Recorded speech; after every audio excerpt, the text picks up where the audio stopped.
శత్రువులు మన పక్కనే ఉంటారు, నవ్వుతూనే ఉంటారు.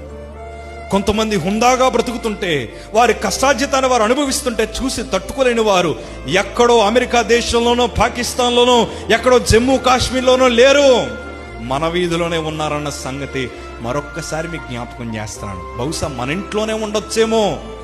ప్రేమ చూపిస్తూనే ఉంటారు, నీ భుజం తడుతూనే ఉంటారు. కానీ జాగ్రత్త, నువ్వు ఎప్పుడు పడిపోతావని ఎదురు చూస్తున్నారు, నువ్వు ఎప్పుడు ఏడుస్తావని ఎదురు చూస్తున్నారు, మీరు ఎప్పుడు ఉద్యోగాలు కోల్పోతారని ఎదురు చూస్తున్నారు, మీ వ్యాపారాలు ఎప్పుడు నష్టపోతారని ఎదురు చూస్తున్నారు.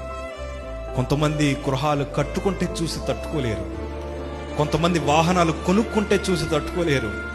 నీ ఆపద పెద్దదవడం గల కారణం ఏంటి తెలుసా? అది పెరిగేలాగా చేసింది మనమే. ఎలా చేసాం చెప్పనా? ప్రార్థించక, ఉపవాస ప్రార్థనలు చేయక మనకుండే చిన్న శోధనలు కొండంతగా మార్చుకున్నది మనమే.